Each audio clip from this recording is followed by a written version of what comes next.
in Ryu, you are the dragon Ryu is returning after many years of slumber, and so there are. This is the planet of Titan, and it has been flooded, and the flood has created 9 different islands, and so the islands will be separated out among the board like so.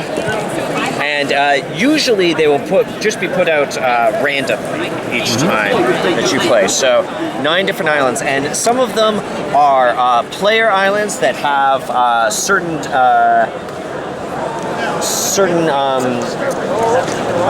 special abilities on them. I think all of these are 9. Is that 9? Everybody is going to start on their own sort of home world. So each dragon has their own home world to start on. And as the game progresses, you're going to move around this island and execute actions, or you're going to execute an action and then move as you go along. Now, the different actions that you can do are what you're going to do mostly early in the game is you are going to do exploration, because this game, the goal of it is to be the first person to construct your entire dragon statue. Because what we want to do when Ryu returns, we want to please him with the best dragon statue. So he is going to be either happy with our performance or not so happy. So everybody starts off with their own sort of unique dragon statue that they're going to do, and so a statue will look something it's printed here on the yeah, on the inside of the mats it's printed, so you can sort of see how they all look. Let me sketch. Oh wait. Yeah. You have to build like this, and you have like colors. Cool. Yeah, and each dragon has their own sort of like setup. I don't know how this one goes, but yeah, like that. Something along these lines. Anyway. Picked up the hardest one. Yeah, I picked up the hardest one, just for a challenge. Just for a challenge. Each round, you are trying to either explore or execute one of the actions at one of the specialty places, like this. So like, hey, there we go, we did it. And that's the game. It's just a puzzle. It's a puzzle. Yeah, exactly. In a cool box. Exactly. So, so movement around the board means moving 0 to 2 spaces, and then executing an action, or executing an action and moving 0 to 2 spaces, or you can move up to 4 spaces around the board, but no action included. Okay. So an action would be like the most common action you're going to do is you're going to explore.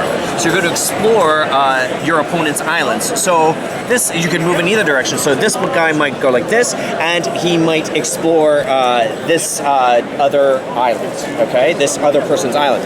So to explore an island, you must spend 1 yellow cube, which is the most common cube in the game. We flip this over because it's been explored right now.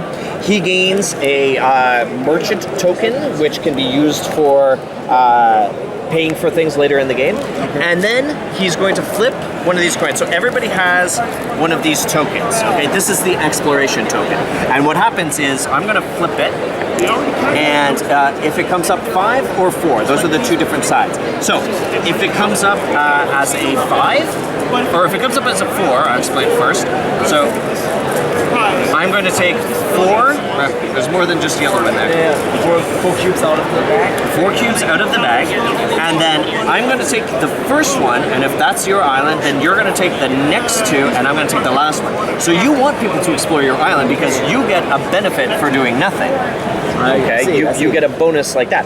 Now, if it comes up with the 5 cubes, then the person whose island it is going to split them, and then the other person is going to take first. So you could split it 4 and 1 if you wanted to. If you really want the purple, then you might do it that way. But you're probably going to split it somewhat equally, like that.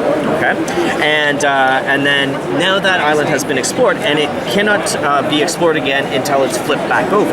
Okay, so this island will stay face down until a 5th island is flipped over. As soon as the 5th island is flipped over, then all the other islands are flipped back. So there will be 1 down and then 4 back over again. So through your exploration, what you're going to do is everybody has the same cost for the different stages of the dragon. So in fact, the dragons will start like on this side because we haven't constructed them yet. And as we construct the different parts, they'll get flipped over. So this is kind of the setup we start. We have This is the start setup. Yeah, and we have that in front of us. So, and everybody with their own unique dragons, and they come together in lots of different ways. And like you can see, it's got the So different. this is the start, and this is the finish. Exactly. That's what you're trying to do at the finish. So, stage A is always going to cost for everybody either 3 orange, 3 blue, or 3 purple, and then 1 of each, and then 3, and then 1 of each, and then the last one is 1 of each plus 2 of the yellow. I see. Okay. Now, So I need to get the cubes.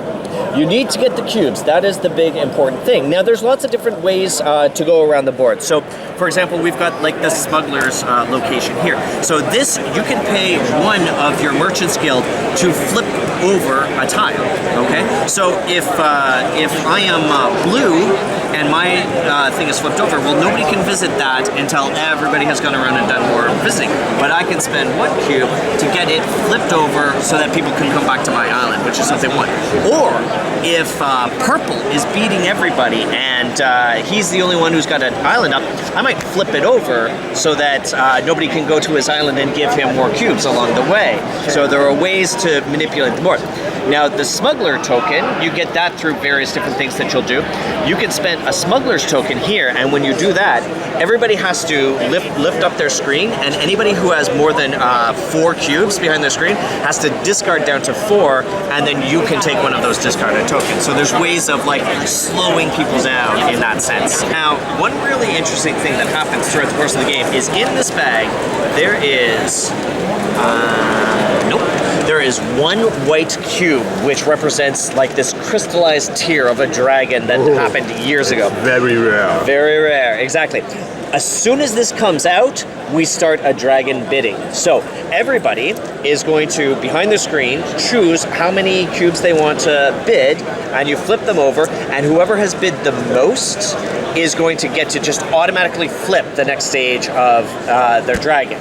Now, whoever has the white cube must use it in the bid.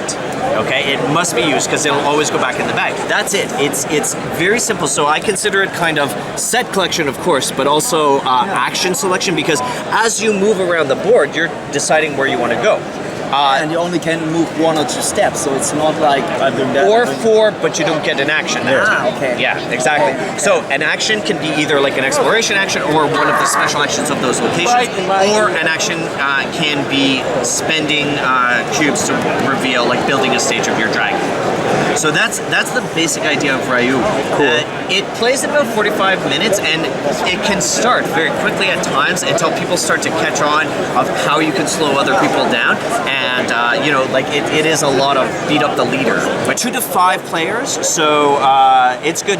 I think it'll be better with more players. Like the more players that we have in the game, the more fun. Like this is a game of a bit of chaos, and so the more we have in there, I think the better it's going to be.